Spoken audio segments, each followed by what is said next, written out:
पामी नसी पुयाम अचौ खुमनचागी मयेकता कविता हिजमगी पूर्णिमा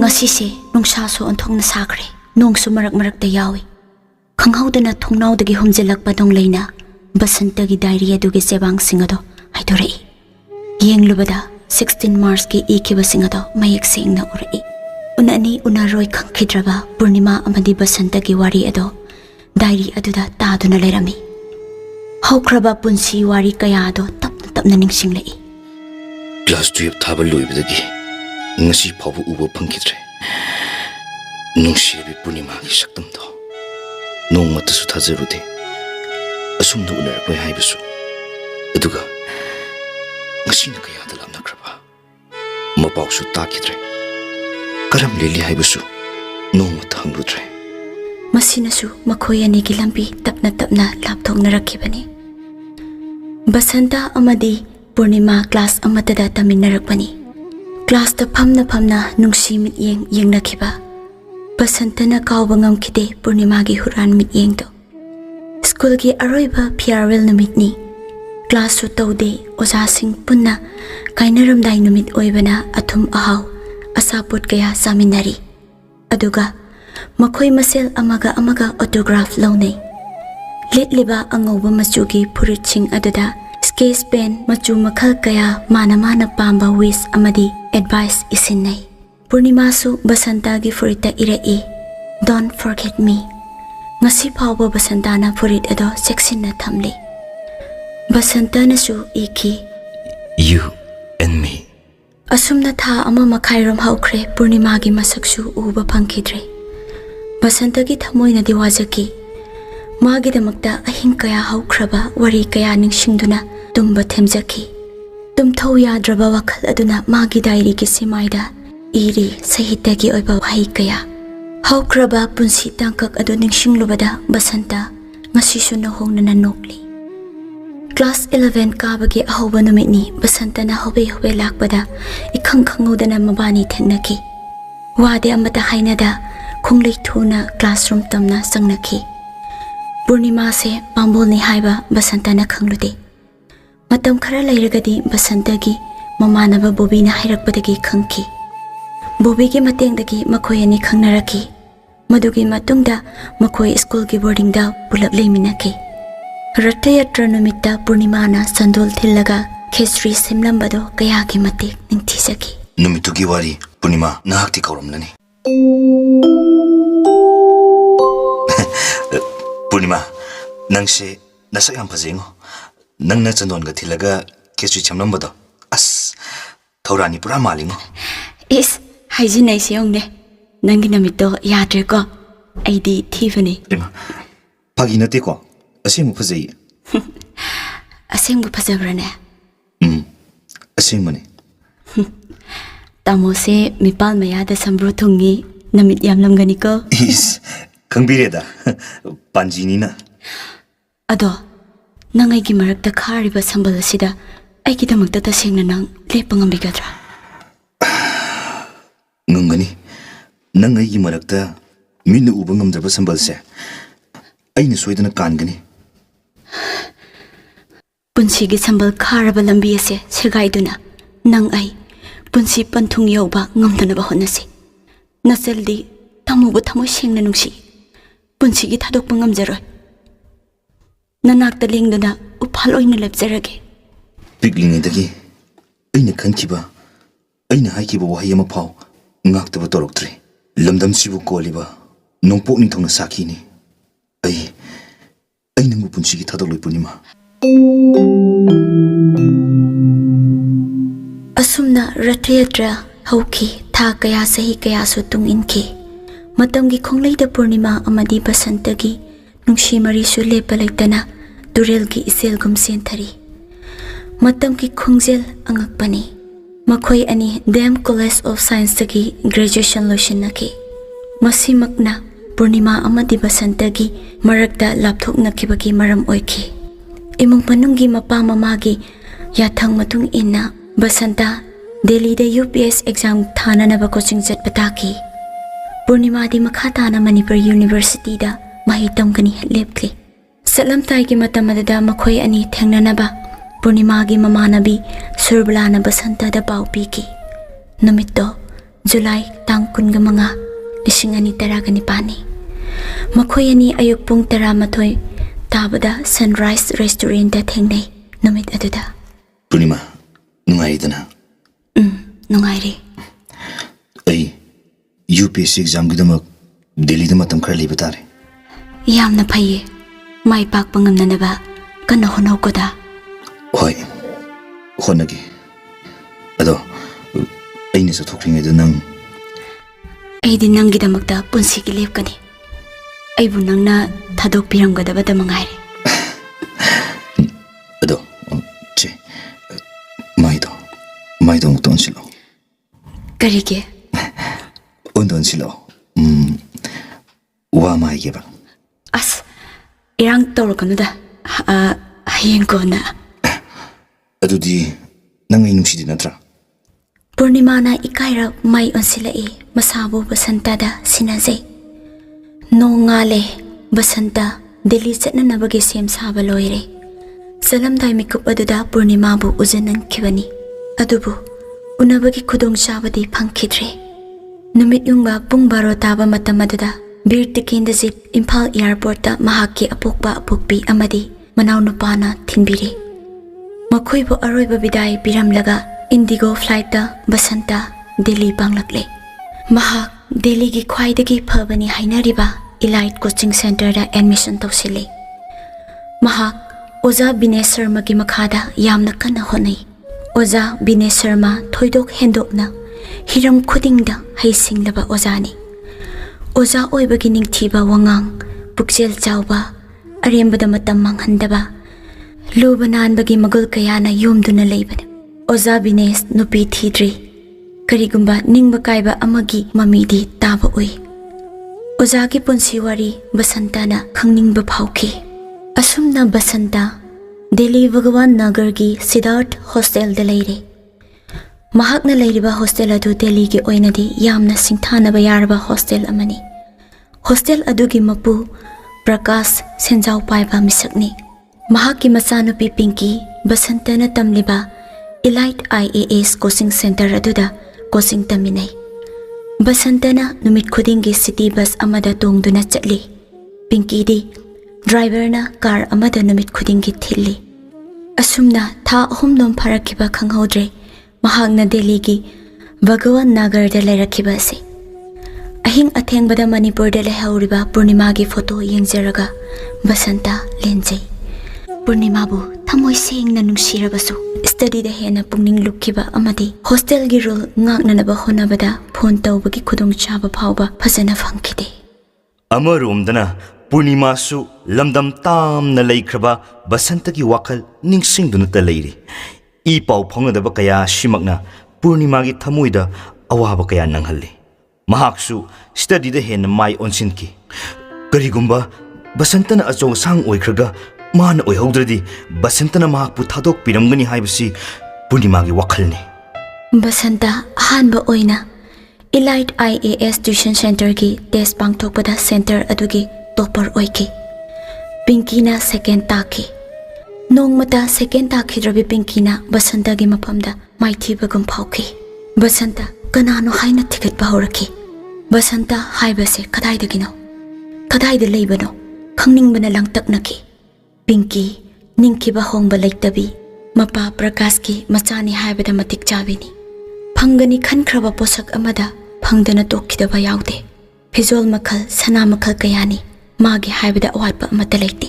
Mahak lairik lasu sanabada hiram khudingmakta excellence award phangduna talakiba satrani. Pinky high school secondary amadi graduation da makukta taduna talaksaki. Vision Valley School New Delhi ki CBSE matriculation exam da topper. 12th da Sri Venkasewat Delhi CBSE ki science stream da su topper. Aduga graduation da su Sri Ram College ki oina science stream ki topper ni. Asumna makokta thongduna lakpa Pinky na Elite IAS Coaching Center da second rank panglakpa asida mahak ꯂꯩꯇꯥꯐꯝ ꯈꯪꯈꯤꯗꯦ ꯕꯁꯟꯇ ꯀꯅꯥꯅꯣ ꯀꯗꯥꯏꯗꯒꯤꯅꯣ ꯍꯥꯏꯕ ꯋꯥꯍꯩ ꯑꯁꯤꯅ ꯃꯍꯥꯛꯀꯤ ꯇꯨꯝꯕ ꯆꯥꯕ ꯌꯥꯈꯤꯗꯦ ꯈꯪꯅꯤꯡꯕꯒꯤ ꯂꯥꯡꯇꯛꯅꯕ ꯋꯥꯈꯜꯅ ꯅꯣꯡꯂꯩꯒꯤ ꯁꯥꯍꯨꯝ ꯑꯃꯒꯨꯝ ꯄꯨꯔꯤ ꯏꯁꯣꯔꯅ ꯇꯝꯕ ꯇꯥꯟꯖꯥ ꯑꯃꯗꯤ ꯂꯥꯛꯈꯤ ꯅꯨꯃꯤꯠꯇꯣ 5 ꯁꯦꯞꯇꯦꯝꯕꯔ ꯏꯂꯥꯏꯠ IAS ꯀꯣꯆꯤꯡ ꯁꯦꯟꯇꯔꯒꯤ ꯑꯣꯏꯅ ꯇꯤꯆꯔꯁ ꯗꯦ ꯑꯣꯕꯖꯥꯔꯕꯦꯁꯟ ꯑꯃ ꯁꯤꯟꯈꯤ ꯃꯆꯨ ꯀꯌꯥꯅ ꯂꯩꯇꯦꯡꯂꯕ ꯇꯤꯆꯔꯁ ꯗꯦꯒꯤ ꯐꯪꯁꯟ ꯑꯗꯨꯒꯤ ꯏꯟꯇꯔꯇꯦꯟꯃꯦꯟꯠ ꯄ꯭ꯔꯣꯒ꯭ꯔꯥꯝ ꯑꯣꯏꯅ ꯏꯁꯩꯒꯤ ꯊꯧꯔꯝ ꯑꯃ ꯌꯥꯎꯔꯝꯃꯤ ꯊꯧꯔꯝ ꯑꯗꯨꯗ ꯃꯊꯪ ꯏꯁꯩ ꯁꯛꯅꯔꯛꯄ ꯇꯨꯡ ꯑꯗꯨꯗ ꯑꯦꯅꯥꯎꯟꯁꯔꯅ Please welcome on the stage Mr. Basanta, the first rank holder in the first stage of Elite IAS Coaching Center from Manipur. ꯃꯤꯀꯨꯞꯇꯨꯗ ꯃꯌꯥꯏ ꯑꯣꯏꯔꯞ ꯋꯥꯡꯕ ꯀꯨꯂꯩ ꯀꯨꯆꯨ ꯑꯣꯏꯅ ꯇꯧꯕ ꯃꯤꯑꯣꯏ ꯑꯃ ꯀꯣꯠ ꯁꯨꯠ ꯇꯥꯏ ꯇꯧꯗꯨꯅ ꯆꯤꯡꯂꯦꯝꯅ ꯊꯣꯛꯂꯛꯏ ꯗꯦꯀꯣꯔꯦꯁꯟꯅ ꯂꯩꯇꯦꯡꯂꯕ ꯁ꯭ꯇꯦꯖ ꯑꯗꯨꯗ ꯕꯁꯟꯇꯅ ꯃꯥꯏꯀ꯭ꯔꯣꯐꯣꯟꯗ Good morning, everybody. I am Basanta from Manipur. Excuse me, I'm not an expert entertainer, but today I will try to sing a song.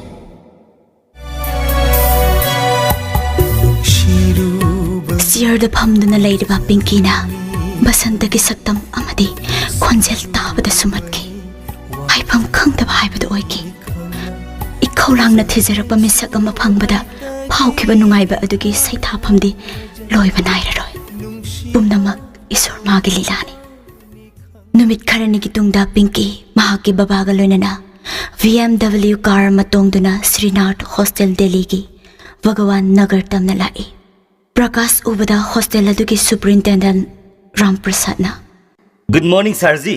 Good morning, Ram Prakash. Sarji, kari takpigadaba? List of hostelites, please.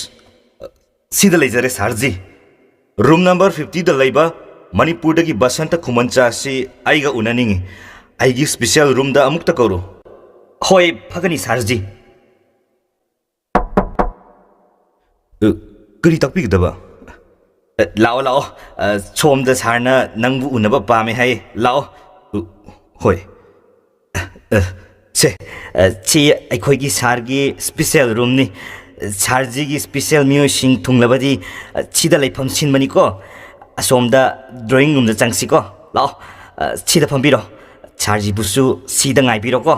Ramprasad room dagi thokre Basantana ningthiraba special room adugi saktam khoidana koina yengli thariba table nagi etta thamliba ningthiraba khusemgi leiteng kaya thoidok hendok laba hanging wall clock amasu theli miracle tadraba ka aduda gari gi katagi makhol khaktani tariba tik tik tik nungthel gi pung mari tani tariba se nakandana pak sauraba flat TV thong naw da hakliba mihoibagi khutcha haibagi angakpa kala sai thabagi loiba nairaroi atopa ka amadagi Prakash amadi Pinky changlai Prakash blue masugi coat suit white man shirt angangba masugi tie angoba masugi khongup tongi yengbada yamna smart oi adubo hek yengbada thuk lawba phawai Prakash siaramada phamli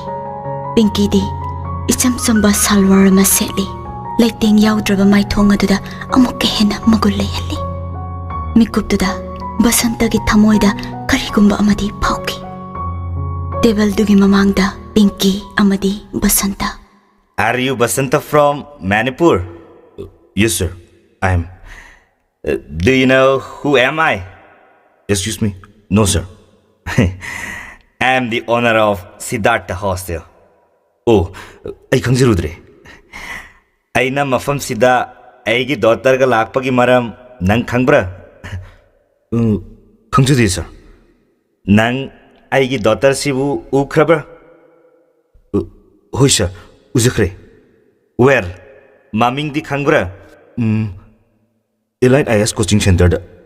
Mingdi nising mathoktre, sir. Waro biroi. Ai mafam sida aigi amata pokchabi chanupibu nangonda introduce tauge haina lakpani. Khangno. Pinky kaubani. Oh, hi Pinky. I am Basanta Kumancha from Manipur. Nice meeting you. Hello Basanta Nangna maram oiraga ai Elite IAS coaching center da ahanba oina exam dumaktada second takibane. Nangidamak khallaga ay Manipuri shoot tamki. Ay di nangbu muna khangye. Ngasidi khara late oire. Kona muk lake. Matam do phawa ngairamo. Hoi, ngaijaramgi. Goodbye. Yam thuna unaranida. Thank you. Goodbye. Asumna Basanta amadi Pinky sakhang maikhang naki. Tha mangarum haukre. Asumdana nongmata uhodabada lengamdabi Purnima.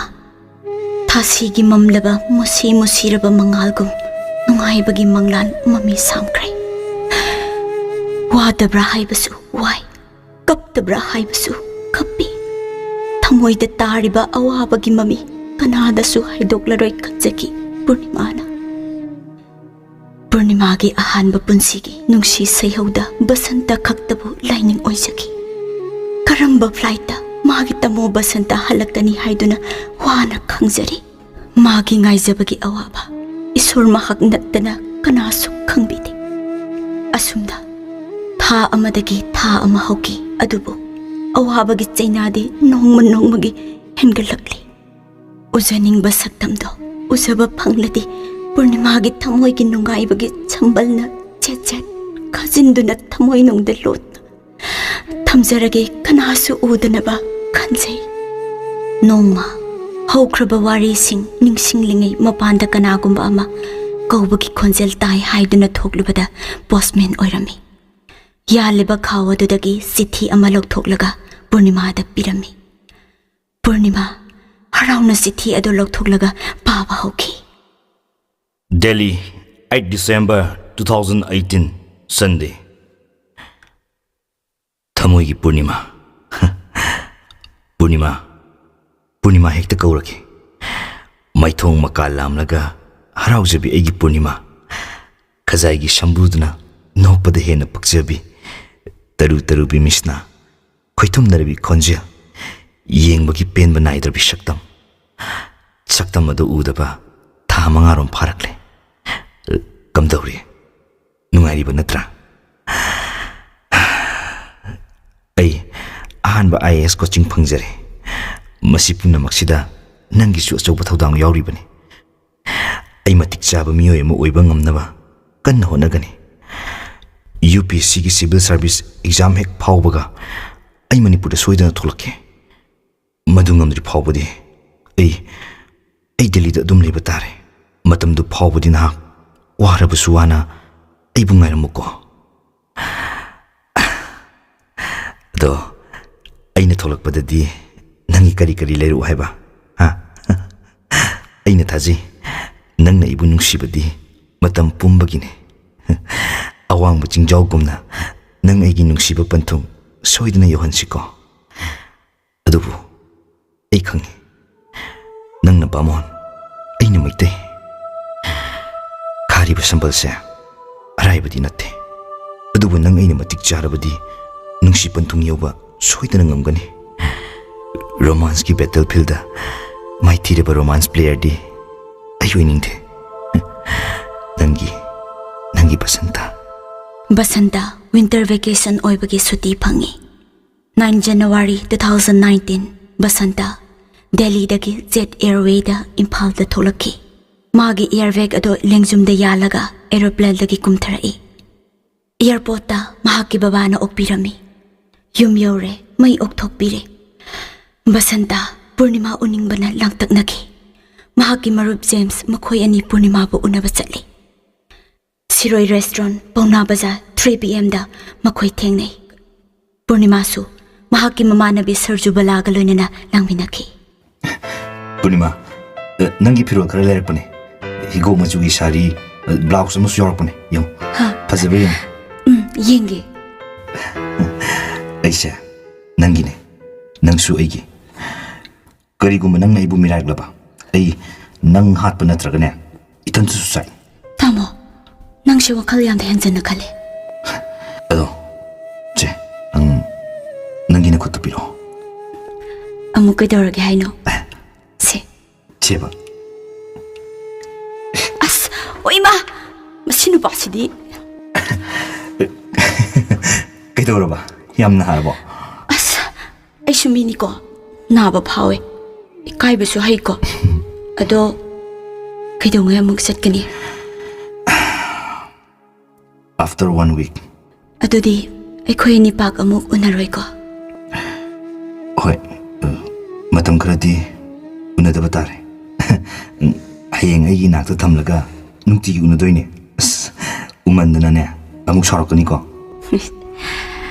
ꯑꯩ ꯀꯩꯁꯨ ꯁꯥꯎꯕꯤꯔꯣꯏꯌꯦ ꯆꯥꯛꯀ ꯆꯥꯗꯅ ꯑꯗꯨꯝ ꯌꯦꯡ ꯂꯩꯗꯣꯏꯅꯦ ꯌꯥꯝ ꯃꯥꯜꯂꯦ ꯑꯗꯨ ꯐꯔꯦ ꯉꯁꯤꯒꯤꯗꯤ ꯆꯠꯂꯁꯦ ꯆꯠꯂꯁꯦ ꯄꯨꯔꯅꯤꯃꯥꯅ ꯕꯁꯟꯇꯒ ꯂꯩꯃꯤꯟꯅꯔꯤꯉꯩ ꯑꯣꯏꯅꯖꯩ ꯐꯥꯒꯤꯁꯨ ꯇꯧꯅꯈꯤ ꯑꯗꯨꯒ ꯊꯤꯅꯁꯨ ꯈꯟꯅꯈꯤ ꯋꯥꯔꯤ ꯇꯉꯥꯏꯍꯧꯔꯦ ꯃꯍꯥꯛꯀꯤ ꯊꯃꯣꯏꯒꯤ ꯕꯁꯟꯇꯅ ꯆꯠꯈ꯭ꯔꯕꯗ ꯋꯥꯔꯧꯕꯗꯤ ꯂꯩꯈꯤꯗꯦ ꯊꯃꯣꯏ ꯁꯦꯡꯅ ꯅꯨꯡꯁꯤꯔꯨꯕꯅ ꯑꯁꯨꯝꯅ ꯄꯨꯔꯅꯤꯃꯥꯒꯤ ꯗꯥꯏꯔꯤꯒꯤ ꯂꯝꯍꯥꯏ ꯐꯀꯠꯈꯤ ꯅꯤꯡꯁꯤꯡꯈꯤ ꯃꯇꯝꯗꯣ ꯇꯥꯃꯣ ꯕꯁꯟꯇꯅ ꯍꯥꯏꯔꯛꯄ ꯑꯍꯥꯟꯕ ꯅꯨꯃꯤꯠ ꯄꯨꯔꯅꯤꯃꯥ ꯀꯞꯆꯈꯤ ꯕꯁꯟꯇꯅ ꯑꯗꯨꯝꯅ ꯍꯥꯏꯔꯛꯀꯅꯤ ꯍꯥꯏꯕ ꯈꯜꯂꯨꯗꯦ ꯏꯆꯝ ꯆꯝꯅ ꯗꯦꯝ ꯀꯣꯂꯦꯖꯇ ꯀ꯭ꯂꯥꯁꯃꯦꯠ ꯑꯣꯏꯔꯨꯕ ꯃꯍꯥꯛꯀ ꯅꯣꯡꯃꯇꯁꯨ ꯑꯁꯨꯝꯅ ꯍꯥꯏꯔꯛꯀꯅꯤ ꯍꯥꯏꯕ ꯈꯜꯂꯨꯗꯦ ꯇꯥꯃꯣ ꯕꯁꯟꯇ ꯂꯥꯏꯔꯤꯛ ꯂꯥꯏꯁꯨꯗ ꯊꯋꯥꯏ ꯌꯥꯎꯏ ꯑꯗꯨꯒ ꯄꯨꯔꯅꯤꯃꯥꯅ ꯃꯤꯗꯤꯌꯝꯅꯤ ꯑꯗꯨꯕꯨ ꯄꯨꯔꯅꯤꯃꯥꯅ ꯉꯥꯎꯖꯕꯗꯤ ꯕꯁꯟꯇꯒꯤ ꯆꯤꯡ ꯂꯦꯝꯂꯕ ꯋꯥꯍꯩ ꯑꯔꯦꯝꯕꯗ ꯃꯇꯝ ꯃꯥꯡꯍꯟꯗꯕ ꯑꯃꯗꯤ